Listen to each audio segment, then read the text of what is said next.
semuanya. Kita akan melanjutkan kepada materi yang ke-6 dengan temanya IOM on Cervical Spinal Cord Injury Surgery yang akan disampaikan oleh Nurse Sri Wahyuni. Sebentar kita coba cek apakah ya. Selamat siang Nurse Sri. Selamat siang Mas Marga. Ya, semangat untuk hari ini menyampaikan materinya.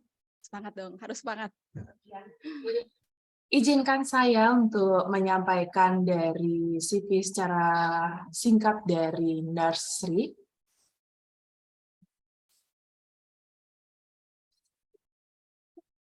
Nama lengkap Sri Wahyuni, tanggal lahir tanggal 27 Juni 1990.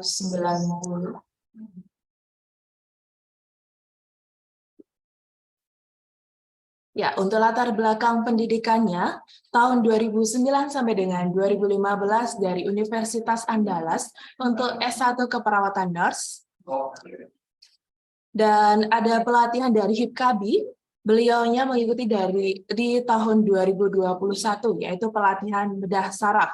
Untuk pengalaman pekerjaannya, tahun 2015 sampai dengan 2017, Rumah Sakit Awal Bros Pekanbaru, ya, beliau bertugas menjadi perawat UGD. Tahun 2017 sampai dengan 2018, beliau berada di Rumah Sakit Pendidikan Universitas Andalas, menjadi perawat di UGD. Tahun 2019 sampai dengan sekarang, beliau bekerja di Rumah Sakit Pusat Otak Nasional Profesor Dr. Mahar Marjono, di perawat kamar bedah. Sekian CV yang bisa kami sampaikan secara singkat dari pemateri yang hari ini. Perlu kami informasikan nanti waktu untuk materinya sekitar 30 menit. Nanti diskusi tanya jawab dengan sistemnya, nanti diskusi panelis. Peserta dapat mengajukan pertanyaan kepada pemateri melalui kolom question and answer yang sudah tersedia. Disertakan untuk nama lengkap, asal institusi, dan nama pematerinya. Silakan kepada Nurse Sri Wahyuni untuk menyampaikan materinya terkait IOM on Cervical Spinal Cord Injury Surgery. Silakan. Baik. Assalamualaikum warahmatullahi wabarakatuh. Sebelumnya saya mengucapkan terima kasih kepada Nurse Marda yang sudah memberikan kesempatan. Selamat siang teman-teman semua. Pada kesempatan kali ini kita akan sharing tentang penggunaan IONM pada operasi cervical spinal cord injury. Mungkin kalau yang sudah ikut beberapa webinar sebelumnya itu sudah ada penggunaan IOM pada operasi-operasi yang lain ya. Nah, untuk sekarang kita fokus di daerah cervical dari spinal cord seperti yang tadi sudah dijelaskan oleh Dr. Yunus Kuntawi Aji, bahwa daerah cervical itu mempersarafi daerah tungkai atas atau daerah lengan. Jadi ketika pemasangan IOM, monitoring selama intraoperasinya, kita fokus pada penggunaan daerah lengan.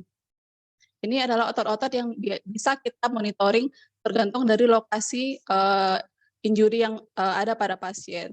Nah, kita review singkat tentang IOM. Apa sih IOM itu? Atau yang sering disebut dengan intraoperatif neurofisiologi monitoring. IOM adalah pemantauan terus-menerus dari sistem saraf pasien, meliputi otak, sumsum tulang belakang, dan sistem saraf yang berisiko mengalami defisit selama proses pembedahan. Informasi yang dikumpulkan oleh IOM akan ditayangkan di dalam bentuk komputerisasi, dapat melindungi sistem saraf pasien selama operasi dan membuat operasi lebih aman. Nah, pemasangan IOM pada cervical surgery itu didasarkan pada dua hal. Yang pertama dari lokasi terjadinya injury, apakah di cervical 6, 7, atau 8, yang akan dilakukan manipulasi selama operasi. Nah, di sini juga ada permintaan dari operator. Jadi ketika operasi, dokter operator akan melakukan manipulasi di daerah mana saja. Nah, di sana kita akan melakukan pemantauan otot-otot dari cervicalnya. Nah, kenapa penting dilakukan pemantauan AYO-NM selama operasi? Karena seperti kita tahu, otak, spinal cord, dan seluruh sistem itu adalah penting untuk kita jaga selama operasi. Makanya perlu dipantau. Nah, penggunaan IOM di sini bisa kita kelompokkan menjadi yang pertama adalah mapping untuk mengetahui lokasi dan fungsi tertentu dari sistem saraf. Kemudian untuk monitoring fungsi saraf selama proses pembedahan. Hal ini adalah untuk mencegah terjadinya kerusakan sistem saraf selama operasi. Dengan melakukan 3 fungsi ini, kita dapat memprediksi hasil keluaran operasi pasien seperti apa. Monitoring IOM pada cervical cord injury yang terlibat di sini adalah ECMAP, SSCP, trigger, dan free run. Nanti kita bahas satu persatu. Nah, yang pertama adalah transcranial motor evok potensial. Ini adalah kegiatan pemantauan integritas fungsi motorik pasien selama operasi. Mekanisme kerjanya, kita berikan rangsangan listrik di daerah korteks motorik, kemudian sistem saraf akan menyampaikan ke daerah-daerah otot yang dipersarafi oleh saraf tersebut. Dan hasilnya direkam dalam komputerisasi menjadi seperti gelombang-gelombang ini. Ini adalah area pemasangan dari elektroda TCMAP. Kita pasang di daerah presentralis yang merupakan daerah sentralis di kepala. Ini bentuknya seperti corkscrew. Kemudian untuk otot-otot kita pasang di otot sesuai dengan lokasi injury. Bisa di deltoid, tricep, brachioradialis, APB, dan ADM. Pada otot kaki kita biasanya juga melakukan pemasangan untuk sebagai pembanding. Kemudian hal yang harus kita waspadai saat kita melakukan perekaman MEP adalah yang pertama jangan lupa memasang bite block, karena saat kita memberikan rangsangan listrik pada scalp di kepala itu dapat merangsang motorik masseter untuk menggigit, untuk mengatupkan rahang secara paksa, sehingga itu dapat menyebabkan tergigitnya ETT selama operasi. Yang kemudian adalah berkomunikasi dengan anestesi untuk menghindari pemakaian masker relaksan dan juga gas anestesi. Kan hal ini dapat menyebabkan depresi pada motorik pasien. Mekanisme injury yang bisa terjadi selama operasi yang dapat mempengaruhi nilai MEP adalah yang pertama terjadinya udem, adanya distraksi, adanya hipotensi sehingga menyebabkan menurunnya perfusi pada spinal cord sehingga menyebabkan nilai SEP dan MEP-nya menurun. Nah, ketika terjadi penurunan nilai MEP karena mekanisme operasi, bukan karena anestesi, hal ini harus kita segera laporkan kepada operator. Yang kedua adalah somatosensorik evok potensial, merupakan monitoring respon elektrofisiologis sistem saraf terhadap stimulasi sensorik. Jika tadi MEP kita membahas tentang motorik, kalau SSCP kita membahas tentang sensorik. Saraf perifer dirangsang secara elektrik dan respon diukur sepanjang jalur sensorik. Ini untuk menilai jalur sensorik pasien masih bagus atau tidak. Dan selama operasi berlangsung, jika terjadi penurunan dari fungsi sensorik, maka akan terjadi pemanjangan dari latensi dan pemendekan dari amplitudo. Hal ini dapat terekam di monitoring IOM. Pemasangan elektroda skapnya seperti pemasangan elektroda EEG. Kemudian untuk elektrod stimulasinya kita memasang di daerah median nerves atau di medianus. Kemudian untuk di kakinya kita menggunakan tibial nerve sap. Berikutnya adalah free run EMG. Ini digunakan sebagai alat pemantauan untuk deteksi aktivitas otot yang ditimbulkan oleh iritasi saat pembedahan berlangsung. Jadi ketika operasi dan operator melakukan manipulasi mengaitkan sistem saraf, ini langsung dapat kita deteksi melalui free run. Nah, hal apa saja yang bisa mempengaruhinya? Seperti yang tadi, ada kompreksi, ada traksi, ada iskemik, itu dapat menyebabkan adanya iritasi. Jenis-jenis iritasi pada free run itu ada spike dan burst. Ini adalah iritasi singkat. Biasanya terjadi karena operator menyentuh daerah sekitar dari saraf. Ini terjadinya sebentar dan hasilnya tidak signifikan mempengaruhi keluaran operasi. Nah, yang berikutnya adalah jenisnya training dan neurotonic discharge. Ini biasanya terjadi beberapa milisekund. Dan diagnosis sesudah keluaran operasi ini lebih jelek ketimbang yang spike dan burst tadi. Kemudian trigger EMG itu adalah pemeriksaan yang dilakukan untuk melihat respon otot ketika nervus diberikan rangsangan. Ini bersifat sewaktu-waktu ketika operator ingin memastikan lokasi saraf tertentu.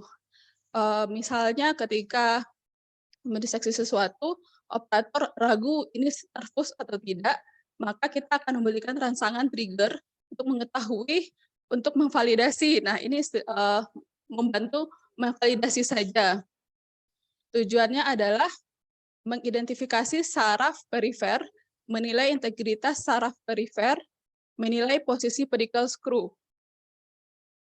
Nah, ketika pemasangan pedicle screw, ataupun kalau di HRF biasanya kita masangnya lateral mesh, itu kalau yang benarnya, screw tidak melewati nerve root. Tapi ketika seandainya terjadi pemasangan screw melewati nerve root, itu kita bisa muncul di free run yang tadi, akan ada langsung iritasi, kemudian bisa kita stimulasi dengan pedicle screw stimulation, dengan memberikan listrik dengan memakai prop monopolar, kita stim di daerah di pedicle screw-nya, kemudian nanti akan ada gelombang di daerah mana yang terkena. Ketika ini terjadi, kita bisa menginformasikan kepada operator, sehingga operator dapat mereposisi skru yang sudah dipasang. Persiapan preoperatifnya, yang pertama operator bedah membuat permintaan pemantauan IOM kepada operator IOM. Yang kedua, operator IOM di sini adalah dokter saraf. Kemudian dokter sarafnya melakukan inform consent kepada pasien dan memeriksa kondisi pasien sehari sebelum operasi dimulai. Persiapan alat dan BMAP, yang pertama itu adalah kita pastikan mesin kita siap pakai. Ini adalah mesin IOF. Kita cek fungsinya berjalan dengan benar atau tidak. Kemudian mencek ketersediaan prop bipolar dan prop monopolar. Nah, ini prop yang kita pakai untuk melakukan pedicle screw, dan ini adalah prop yang kita pakai untuk melakukan trigger. Persiapan BMHP yang lain, ini adalah corkscrew, ini yang kita pasang di scalp kepala. Yang ini jarum yang kita pasang di daerah otot-otot motorik. Kemudian kita memerlukan alkohol swab untuk desinfeksi, dan plester untuk memfiksasinya. Kemudian kita melakukan pemasangan elektroda. Yang pertama lakukan disinfeksi pada area yang akan dipasang, di swab dengan kapas alkohol, kemudian dilakukan pemasangan elektroda otot yang akan dimonitoring. Nah, ini contoh pemasangan elektroda di scalp kepala. Yang ini adalah elektroda untuk motorik, yang ini adalah elektroda untuk sensorik. Nah, pada otot itu kita sesuaikan dengan lokasi tadi injurinya. Kita bisa lihat dengan MRI dan memvalidasi dengan gejala pasien atau dengan bertanya kepada operator. Kemudian kita harus memfiksasi. Nah, untuk operasi di spine, itu kan terkadang ada posisinya yang pronasi, ada yang supine.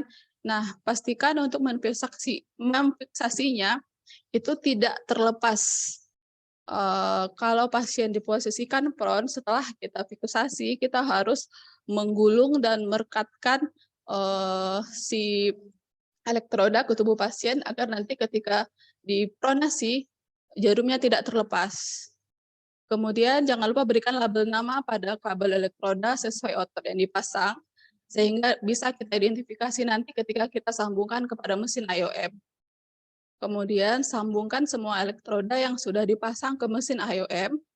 Pastikan semua kabel elektroda tidak mengganggu lokasi area draping operasi dan tidak mengganggu anestesi dan siam. Kemudian pastikan pasien sudah terpasang bite block. Nah, untuk monitoringnya, kita pilih program sesuai dengan operasi, dan langkah yang utama adalah membuat baseline. Pastikan operasi jangan mulai dulu sebelum baseline-nya dapat, karena kita tidak bisa membandingkan perubahan yang terjadi selama operasi jika kita belum punya baseline. Yang kemudian lakukan monitoring selama operasi secara kontinu. Jika terdapat perubahan, segera laporkan kepada operator. Dan yang terakhir, jangan lupa dokumentasikan dalam laporan. Kemudian setelah selesai, lepaskan elektroda dari mesin dan dari badan pasien. Ingat berapa jarum yang kita pasang, itu juga jarum yang harus kita lepaskan. Kemudian rapikan pasien dan matikan mesin IOM. Mungkin sekian yang bisa saya sampaikan, saya kembalikan kepada Kak Marda. Ya,